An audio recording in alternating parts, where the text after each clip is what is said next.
So,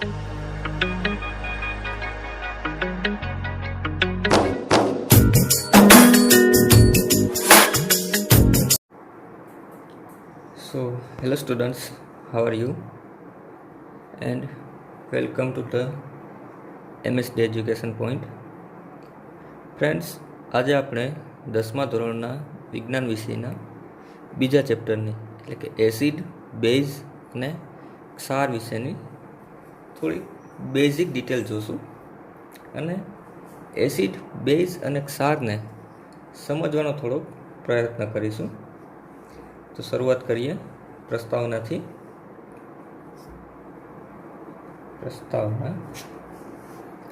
કે જેમાં acid કોને કહેવાય, બેઝ કોને કહેવાય અને ક્ષાર કોને કહેવાય, સૌપ્રથમ એ જાણી લઈએ.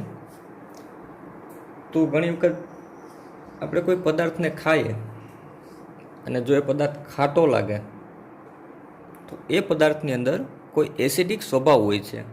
આ એસિડિક સ્વભાવને કારણે એ પદાર્થ આપણને ખાટો લાગે છે, આથી તેને આપણે એસિડ કહીએ છીએ. તેવી જ રીતે જો કોઈ પદાર્થને આપણે ખાઈએ અને પદાર્થ તુરો લાગે તો તેની અંદર કોઈ બેઝિક સ્વભાવ હોય છે, એટલા માટે એવા પદાર્થને આપણે બેઝ કહીએ છીએ. અને ઘણી વખત કોઈ પદાર્થ આપણને સ્વાદે ખારો લાગતો હોય છે, તો ખારો લાગતો હોય છે તો એની અંદર કોઈ ક્ષાર રહેલો હોય છે, એટલા માટે થઈને એ પદાર્થ આપણને ખારો લાગે છે. તો અહીંથી હું પહેલાં ત્રણેય માટે લખું એસિડ, બેઝ અને ક્ષાર માટે. તો કોઈ પદાર્થ તેમાં રહેલા એસિડિક સ્વભાવને કારણે તે સ્વાદે ખાટો લાગે છે. આથી આવા પદાર્થને શું કહેવાય તો કે એસિડ કહેવાય. હવે એસિડ કેવા હોય, કેટલા પ્રકારના હોય એની ચર્ચા આપણે પછી કરીશું. અત્યારે આપણે માત્ર શું જાણી લઈએ કે એસિડ, બેઝ અને ક્ષાર કોને કહેવાય. કે કોઈ પણ પદાર્થ હોય એને આપણે ખાઈએ અને ખાટો લાગે તો તેની અંદર કોઈ એસિડિક સ્વભાવ રહેલો હશે તો આવા પદાર્થને શું કહેવાય તો કે એસિડ કહેવાય. એવી જ રીતે જો કોઈ પદાર્થને ખાતા તે સ્વાદે તુરો લાગે, કોઈ પદાર્થને આપણે ખાઈએ અને તે ખાતા આપણે સ્વાદમાં તુરો લાગે તો આવા પદાર્થને બેઝ કહેવાય. કારણ કે તેની અંદર શું રહેલું તો કે બેઝિક સ્વભાવ રહેલો છે અને બેઝનો સ્વભાવ છે તુરો, એટલા માટે પદાર્થ આપણે કેવો લાગે તો કે તુરો લાગવાનો છે. હવે જો કોઈ પદાર્થ સ્વાદે ખારો લાગે તો તે પદાર્થને ક્ષાર કહેવાય. શું કહેવાય? જેમ કે નિમક, ખાવાનો સોડા, ધોવાનો સોડા આ બધું છે એ આપણે ચાખીએ તો એ આપણે ખારું લાગે છે તો એની અંદર કોઈ ક્ષાર રહેલો હોય છે, એટલા માટે થઈને આ પદાર્થ આપણે કેવા લાગે છે તો કે ખારા લાગે છે, એટલે એને શું કહેવાય છે તો કે ક્ષાર કહેવાય. ક્ષાર છે, ક્ષાર એ એસિડ અને બેઝનું મિશ્રણ હોય છે. જ્યારે એસિડ અને બેઝ બંને એકબીજા સાથે પ્રક્રિયા કરે ત્યારે શું બને છે તો ક્ષાર બને છે અને એના સિવાયનું બીજું પાણી બને છે, જેની ચર્ચા આપણે આગળ કરવાના છીએ. હવે આગળ આપણે જોઈએ તો એના હવે સૂચકો. હવે આ સૂચકો એટલે શું તો કે જે એસિડ અને બેઝ એ બંનેની જે ઓળખ કરે છે કે આને એસિડ કહેવાય, આને બેઝ કહેવાય, એની જે ઓળખ કરે છે બંનેને શું કહે એ જે ઓળખ કરવા માટેનું જે પાત્ર, જે માધ્યમ છે, જે સાધન છે એને શું કહેવાય છે તો કે સૂચકો કહેવાય છે. આ સૂચકો હોય છે બે પ્રકારના હોય. સૂચકો કેટલા પ્રકારના હોય તો કે બે પ્રકારના, એક કુદરતી અને એક કૃત્રિમ. સૂચકો શું કરે છે કારણ કે જે એસિડ અને બેઝ હોય તો એ રંગવિહીન હોય, એમાં આપણે પાણી જેવા હોય એને આપણે ખબર નથી પડવાની કે આ એસિડ છે કે આ બેઝ છે કે આ શું છે, બરાબર. હવે આપણે એની ચકાસણી કરવી હોય કે આ એસિડ છે કે આ બેઝ છે તો એના માટે કોનો ઉપયોગ થાય તો કે સૂચકો, ઇંગ્લિશમાં એને કહેવાય ઇન્ડિકેટર. હવે માની લો કે કુદરતી સૂચક તરીકે હું લખું તેમાં એક તો આવે લિટમસ પેપર, જે તમે લગભગ 6ઠા 7મા ધોરણથી ભણતા આવો છો. લિટમસ પેપર, પછી આવે ડુંગળી, ત્યારબાદ હળદર, પછી લવિંગ, ત્યારબાદ વેનીલા અર્ક. તો આ બધા જે છે એને કહેવાય કુદરતી સૂચકો. કેવી રીતે એનો યુઝ કરીએ આપણે અગાઉ જોઈએ. ત્યારબાદ કૃત્રિમ સૂચકો તો કે મિથાઇલ ઓરેન્જ, આ બધા નામ ફરજિયાત યાદ રાખજો. પછી ફિનોલ્ફથેલિન, પછી યુનિવર્સલ ઇન્ડિકેટર. આ જે છે એને કૃત્રિમ સૂચકો કહેવાય અને આ કુદરતી સૂચકો. લિટમસ પેપર, ડુંગળી, હળદર, લવિંગ, વેનીલા અર્ક એ બધા કુદરતી સૂચકો, અને મિથાઇલ ઓરેન્જ, ફિનોલ્ફથેલિન, યુનિવર્સલ ઇન્ડિકેટર આ બધા કૃત્રિમ સૂચકો. જેમાંનું પહેલું લો, માની લો લિટમસ પેપર લો, લિટમસ પેપર. તો એની આપણે એક શોર્ટ કી યાદ રાખીએ, એક ભૂલ બે લાભ. યાદ રાખજો, એક ભૂલ બે લાભ. હવે આનો શું મતલબ, એક ભૂલ બે લાભ? તો કે એ એટલે એસિડ, એક એસિડ, ભૂ એટલે ભૂરું, અને લ એટલે લાલ. તો કે એસિડ ભૂરા લિટમસ પેપરને લાલ બનાવે.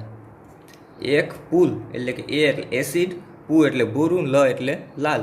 એસિડ ભૂરા લિટમસ પેપરને લાલ બનાવે. એવી જ રીતે બે એટલે બેઝ, લ એટલે લાલ, લિટમસ પેપરને ભૂરું બનાવે. એસિડ ભૂરા લિટમસ પેપરને લાલ બનાવે અને બેઝ લાલ લિટમસ પેપરને ભૂરું બનાવે. ખાસ યાદ રાખજો, આઈએમપી છે એક્ઝામ માટે પણ.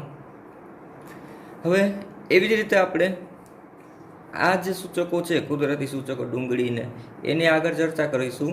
તો એમાંનું ટૂંકમાં આપી દો કે આ જે સૂચકો છે એને ઘ્રાણેન્દ્રિય સૂચકો કહેવાય. શું કહેવાય? ઘ્રાણેન્દ્રિય લખતા પણ નહીં આવડતું. ઘ્રાણેન્દ્રિય સૂચકો. આ જે સૂચકો છે એને કેવા સૂચકો કહેવાય? તો કે ઘ્રાણેન્દ્રિય સૂચકો. એટલે કે એ વાસની અંદર એમાં પરિવર્તન આવવું. દાખલા તરીકે આપણે રૂમાલની અંદર ડુંગળી નાખી, એને આપણે આમ મસળી નાખીએ ડુંગળીને, એટલે કે ડુંગળીનો જે રસ છે એ બધો રૂમાલની અંદર ચોંટી જવાનો. હવે એની અંદર જો આપણે એસિડ નાખશું એ રૂમાલ ઉપર, તો એ ડુંગળીની વાસ છે એ વધી જશે. એટલે કે ડુંગળીના રસવાળા રૂમાલ પર એસિડ નાખતા વાસમાં શું થશે? તો વાસમાં વધારો થાય, એટલે કે વાસ તીવ્ર બને. હવે જો એની ઉપર આપણે બેઝ નાખતા શું થશે? તો કે વાસ ઘટી જશે.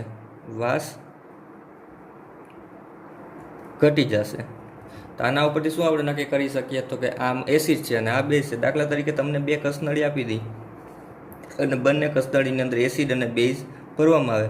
હવે આમાં તમને ખ્યાલ નથી કે કયું એસિડ છે અને કયું બેઝ છે. આપણે જાણવું છે કે કયું એસિડ છે અને કયું બેઝ છે. તો કેમ જાણશું? તમારી પાસે કોઈ વસ્તુ નથી, તો તમારી પાસે માત્ર ડુંગળી છે, તો તમે ડુંગળીની મદદથી પણ જાણી શકો. તમે ડુંગળીના રસવાળા રૂમાલ ઉપર તમે જેવું એસિડ નાખશો તો શું થશે? તો કે એની વાસમાં વધારો થઈ જશે.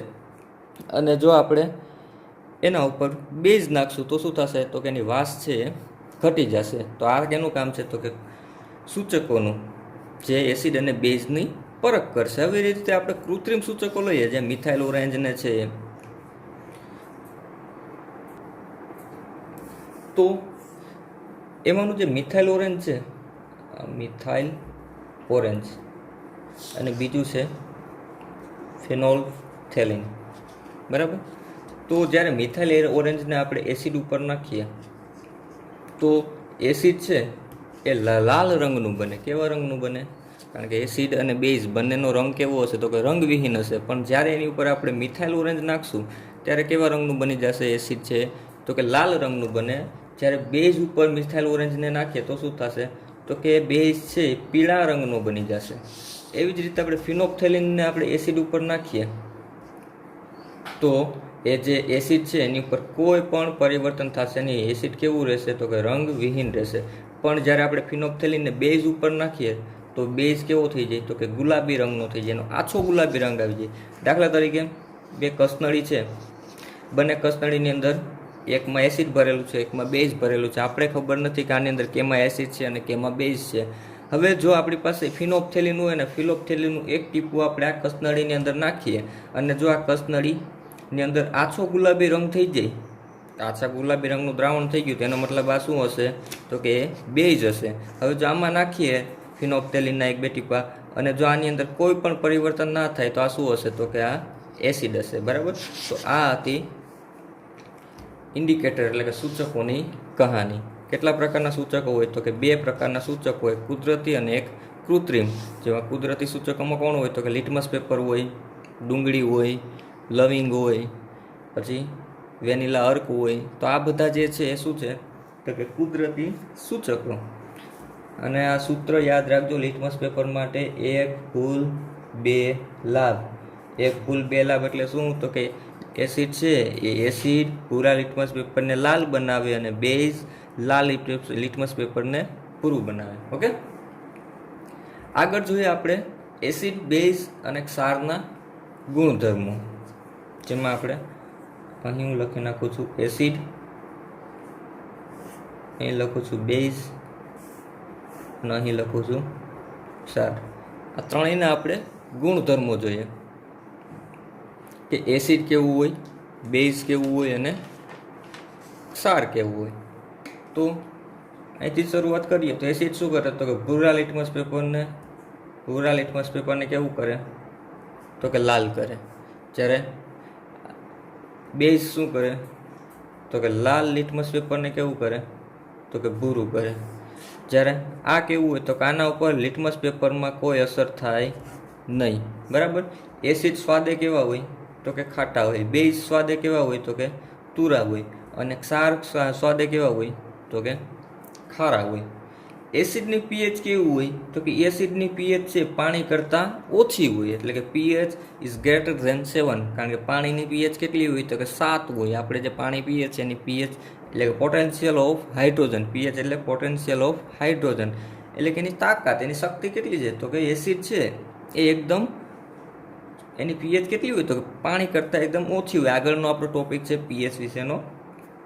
ત્યારબાદ બેઝ છે તો બેઝની પીએચ કેટલી હોય તો કે 7 કરતાં વધુ હોય. એસિડની 7 કરતાં ઓછી એટલે કે 7થી લઈને 0 સુધી. જ્યારે આ પીએચ જે પીએચ માપક્રમ હોય એ 0થી 14 સુધીનો હોય. બરાબર. જેમાં 7 છે કેવું હોય તો કે તટસ્થ હોય, જેમાં એસિડ છે એ 7 કરતાં ઓછું, બેઝ છે 7 કરતાં વધુ, અને જ્યારે ક્ષાર છે એ કેટલો હોય તો કે એટલો જ હોય જેટલું પીએચ હોય. તો કે પાણીની પીએચ કેટલી છે તો કે 7 છે. એનો મતલબ કે એસિડ ક્ષારની પીએચ પણ કેટલી હોય તો કે 7 જ હોય. કારણ કે ક્ષાર છે કેવો છે તો કે હંમેશા માટે તટસ્થ છે, પાણીની અંદર ઓગળેલો હોય છે. એટલે કે ક્ષારની અને પાણીની પીએચ બંને કેવી હોય છે તો કે સરખી હોય છે.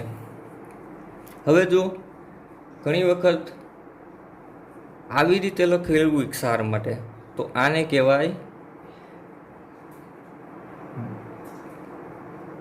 બેઝિક ક્ષાર. આને શું કહેવાય બેઝિક ક્ષાર. એટલે કે આની અંદર આવા પીએચ વાળા ક્ષારની અંદર એટલે કે જે ક્ષારની પીએચ વધારે હોય, 7 કરતાં થોડીક વધારે હોય તો એને કેવું કહેવાય બેઝિક ક્ષાર. દાખલા તરીકે આની પીએચ 8 હોય, કોઈ તમારી પાસે ક્ષાર હોય અને એક ક્ષારની પીએચ 8 આવે તો એને શું કહેવાય તો કે બેઝિક ક્ષાર. એટલે કે એક ક્ષારની અંદર બેઝનું પ્રમાણ વધારે હશે. એવી જ રીતે જો કોઈ ક્ષારની પીએચ 7 કરતાં ઓછી આવે એટલે કે 6ની આજુબાજુ આવે તેને કેવો ક્ષાર કહેવાય તો કે એસિડિક ક્ષાર. બરાબર. હવે એસિડ છે એ વિદ્યુતનું વહન કરે છે, એવી જ રીતે બેઝ પણ વિદ્યુતનું વહન કરે છે અને ક્ષાર પણ વિદ્યુતનું વહન કરે છે. ત્રણે ત્રણ શું કરે છે વિદ્યુતનું વહન કરી શકે છે. બરાબર.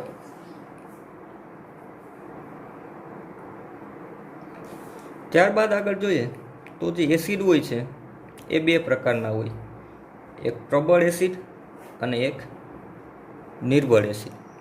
પ્રબળ એસિડ અને નિર્બળ એસિડ. તો આપણે કેમ ખબર પડશે કે પ્રબળ એસિડ કયું છે નિર્બળ એસિડ કયું છે? તો કે જે એસિડમાં H+ આયનની સાંદ્રતા વધુ હોય તેને શું કહેવાય? તો કે પ્રબળ એસિડ. અને જે એસિડમાં H+ આયનની સાંદ્રતા ઓછી હોય તો તેને શું કહેવાય? તો કે નિર્બળ એસિડ. બરાબર. દાખલા તરીકે HCl, H2SO4, HNO3, તો આ બધા જે છે એ પ્રબળ એસિડ છે. જ્યારે CH3COOH, C3H6O3, ત્યારબાદ C6H8O7, તો આ જે છે એ બધા નિર્બળ એસિડ છે. આનો ઉપયોગ આપણે રોજિંદા જીવનમાં ખાવાની અંદર કરીએ છીએ. જેમ કે આ છે લેક્ટિક એસિડ. લેક્ટિક એસિડ યાદ રાખજો, લેક્ટિક એસિડનો ઉપયોગ દહીંમાં થાય છે. આપણે જે દહીં ખાઈએ છીએ એની અંદર લેક્ટિક એસિડ હોય છે. પછી એવી જ રીતે આ સાઇટ્રિક એસિડ.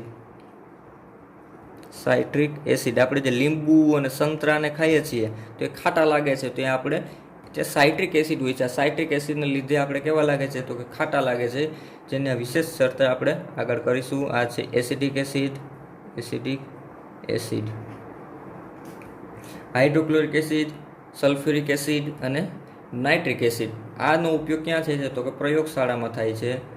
અને આનો ઉપયોગ આપણે રોજિંદા જીવનમાં પણ કરતા હોય છે. અને આને તમારે શોર્ટકટમાં યાદ રાખવું હોય કયા એસિડ પ્રબળ છે અને કયા એસિડ નિર્બળ છે. તો જેની આગળ H લાગતું હોય, જો અહીંયા H આગળ લાગે છે તો આગળ H લાગતો હોય તો એ બધા પ્રબળ એસિડ હોય. અને જો આગળ C લાગતું હોય, જો અહીં બધામાં આગળ C લાગે છે તો આ બધા છે એ કેવા હોય? તો કે નિર્બળ એસિડ હોય, જેનો ઉપયોગ આપણે રોજિંદા જીવનમાં ખાવામાં પણ કરતા હોય છે. એવી રીતે બેઝ પણ બે પ્રકારના હોય, એક પ્રબળ અને એક નિર્બળ. બરાબર. તો જે બેઝની અંદર OH- આયનની સાંદ્રતા વધુ હોય તો એને શું કહેવાય? તો કે પ્રબળ બેઝ. અને જો OH- આયનની સાંદ્રતા ઓછી હોય તો એને શું કહેવાય? તો કે નિર્બળ બેઝ. જેમ કે NaOH, KOH, તો આ બધા છે એ પ્રબળ બેઝ છે. જ્યારે NH3, NH4OH, CaOH twice, અહીં લખી નાખવો છે NaCl, તો આ જે બધા છે નિર્બળ બેઝ છે. જ્યારે આ બધા છે એ કેવા છે? તો કે પ્રબળ બેઝ છે. Sodium hydroxide, potassium hydroxide, sodium chloride, ammonia, ammonium hydroxide, calcium hydroxide, તો આ બધા છે જે એસિડ હશે, જે એસિડ એમાં શું હશે? તો કે H હશે. અને જે બેઝ હશે તો એમાં શું હશે? તો કે OH હશે. બરાબર. આ યાદ રાખવું. ત્યારબાદ આગળ જોઈએ તો આવે ક્ષાર. તો ક્ષાર છે એના કુલ 3 પ્રકાર છે. કેટલા પ્રકાર છે? 3. એક એસિડિક, એક બેઝિક અને એક તટસ્થ. સોરી, મેં એક ભૂલ કરેલી. અહીં મેં NaCl લખી નાખેલું ભૂલથી. હું લખતો તો NaOH, પણ NaOH લખેલું જ હતું. NaCl તો એક ક્ષાર છે, જે આપણે ક્ષાર પરિવારમાં લખવાનું છે, પરંતુ મારાથી ભૂલથી અહીં NaOH લખાઈ ગયું હતું. સોરી, ભૂલથી લખાઈ ગયેલું. તો એસિડિક છે, જે એસિડિક ક્ષાર, એની અંદર પ્રબળ એસિડ હોય છે. એસિડની માત્રા કેવી હોય છે? તો કે પ્રબળ હોય છે. અને બેઝની માત્રા ઓછી હોય છે. એનો મતલબ કે પ્રબળ એસિડ વાળો ક્ષાર, એટલે કે આવા ક્ષારની અંદર એસિડનું પ્રમાણ કેવું હશે? તો કે વધારે હશે. તેવી જ રીતે પ્રબળ બેઝનો ક્ષાર, એટલે કે એવો ક્ષાર કે જેની અંદર બેઝની માત્રા વધુ હોય, જેની અંદર બેઝની માત્રા વધુ હોય અને એસિડની માત્રા કેવી હશે તો કે ઓછી હશે, તો એનાથી જે એક ક્ષાર બનશે એને કેવો ક્ષાર કહેવાય તો કે બેઝિક ક્ષાર. એવી રીતે તટસ્થ ક્ષાર તો કે એની અંદર એસિડ અને બેઝ બંને કેવા હશે, પ્રબળ એસિડ અને પ્રબળ બેઝ ધરાવતો ક્ષાર. તો આ જે ક્ષાર છે એની વેલ્યુ કેવી હશે તો કે pH ઇઝ ઇક્વલ ટુ 7 હશે, જ્યારે આની વેલ્યુ કેવી હશે pH ઇઝ ગ્રેટર ધેન 7 હશે, અને આની વેલ્યુ કેવી હશે pH લેસ ધેન 7 હશે. બરાબર, એટલે કે આની અંદર એસિડનું મૂલ્ય કેવું હશે તો કે વધારે હશે, આની અંદર બેઝનું મૂલ્ય વધારે હશે, અને આની અંદર બેની માત્રા કેવી હશે તો કે સમાન હશે. દાખલા તરીકે CuSO4, FeCl3 એટલે કે કોપર સલ્ફેટ, ફેરસ ક્લોરાઇડ, તો આ બધા છે કેવા છે તો કે આની અંદર એસિડિક પ્રમાણ વધારે છે, એટલા માટે થઈને આની અંદર એસિડનું પ્રમાણ વધારે હોવાથી આને પ્રબળ એસિડિક ક્ષાર કહેવાય. એવી જ રીતે HCOONA, CH3COONA, તો આની અંદર બેઝની માત્રા વધારે હોવાની છે, એટલા માટે આને બેઝિક ક્ષાર કહેવાય. ત્યારબાદ NaCl, Na2SO4, K2SO4, તો આ બધાની અંદર પ્રબળ એસિડ હશે અને પ્રબળ બેઝ હશે, બંનેની વેલ્યુ કેવી હશે સમાન હશે, એટલા માટે આને કેવા ક્ષાર કહેવાય તો કે તટસ્થ ક્ષાર કહેવાય. ત્યારબાદ આગળ જોઈએ તો અહીં હું દ્રાવણ લખું છું, અહીં લખીએ લાલ લિટમસ પેપર, ત્યારબાદ ભૂરું લિટમસ પેપર, ત્યારબાદ ફિનોલ્ફથેલિન અને મિથાઇલ ઓરેન્જ. અહીં આપણે અમુક દ્રાવણ લઈ એસિડ, બેઝ અને ક્ષારના, અને તેના ઉપર આ બધાને ઉપર આ પ્રક્રિયા કરીએ તો શું થાય તેમાં પહેલું લઈએ આપણે HCl, ત્યારબાદ H2SO4, ત્યારબાદ NaOH, NH4OH અને એક NaCl લઈ લઈએ. તો NaCl એટલે તો અહીં આપણે ખબર પડી જવી જોઈએ કે NaClમાં Na પ્લસ છે, Cl માઇનસ, એનો મતલબ કે એક ક્ષાર છે. તો જો ક્ષાર હોય તો એની ઉપર કોઈ પણ પ્રકારની પ્રક્રિયા થવાની નથી, કારણ કે એક એવું હોય છે તટસ્થ હોય છે, કંઈ થશે નહીં. હવે એસિડ હોય એના ઉપર આપણે લાલ લિટમસ પેપરના ટચ કરાવીએ તો લાલ લિટમસ પેપરના ટચ કરાવે તો શું થશે તો કે એક ભૂલ બે લાભ. તો એસિડ છે ભૂરા લિટમસ પેપરને લાલ બનાવે છે. હવે પણ આપણે ખબર નથી કે આમાં કયું એસિડ છે, કયું બેઝ છે, બરાબર. તો આપણે તો શું કરવું પડશે, બધી પ્રક્રિયા કરવી પડશે. પણ અત્યારે તો હું સીધી ડાયરેક્ટ લખી નાખું છું, કારણ કે મને ખ્યાલ છે કે આમાં એસિડ કયું છે ને બેઝ કયું છે. તો હું અહીં લખી નાખું. તો જ્યાં તમે તમારે કરવું હોય તમારે તો શું કરવું પડશે તો પ્રયોગ પ્રેક્ટિકલ કરીને તમારે અહીં લખવું પડશે કે કયું એસિડ છે, કયું બેઝ છે, અને કેવી રીતે ખ્યાલ આવે, બરાબર. તો એસિડ ઉપર જ્યારે તમે લિટમસ પેપરને અડાડો, દાખલા તરીકે HCl છે, તો હવે તમને ખ્યાલ નથી કે એસિડ છે કે બેઝ છે. જ્યારે તમે આના ઉપર લાલ લિટમસ પેપર અડાડશો તો આના ઉપર કોઈ પણ પ્રક્રિયા થશે નહીં. પણ જેવું તમે ભૂરું લિટમસ પેપર અડાડશો તો એ ભૂરા લિટમસ પેપરનો રંગ લાલ થઈ જશે.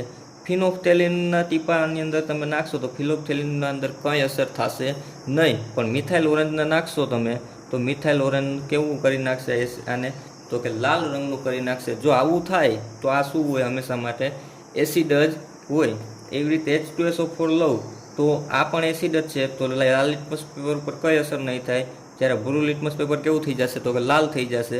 ફિનોલ્ફથેલિનમાં કંઈ અસર થશે નહીં, પણ મિથાઇલ ઓરેન્જ એને કેવું કરી નાખશે તો કે લાલ રંગનું કરી નાખશે. એવી રીતે આગળ જઈએ તો અહીંયા NaOH, સો NaOH ઉપર આપણે લાલ લિટમસ પેપરને ટચ કરાવીએ તો લાલ લિટમસ પેપરનો રંગ કેવો કરી નાખશે, ભૂરો કરી નાખશે. પછી આગળ બીજું એના ઉપર ભૂરું લિટમસ પેપર અડાડીએ તો એના ઉપર કોઈ અસર થશે નહીં. હવે એના ઉપર આપણે ફિનોલ્ફથેલિનના ટીપાને મૂકીએ તો એ ફિનોલ્ફથેલિન છે એ NaOHનો રંગ કેવો કરી નાખે તો કે આછો ગુલાબી બનાવી દે. જ્યારે મિથાઇલ ઓરેન્જ એને કેવું કરી નાખે તો કે પીળું કરી નાખે. એનો મતલબ કે આ શું હશે તો કે બેઝ હશે, કારણ કે આ બધા ગુણધર્મો કોના છે તો કે બેઝના છે. એવી રીતે આ NH4OHમાં પણ શું થશે તો કે ભૂરું થઈ જશે, અહીં કંઈ અસર નહીં થાય, આનો રંગ આછો ગુલાબી રહેશે, અને અહીંયા કેવું કરી નાખશે એને પીળું કરી નાખશે. તો આના ઉપરથી આપણે ખ્યાલ આવે કે કયું એસિડ છે અને કયું બેઝ છે. ઓકે ફ્રેન્ડ્સ, તો આ હતી આ ચેપ્ટરની પ્રસ્તાવના, એની પ્રારંભિક માહિતી.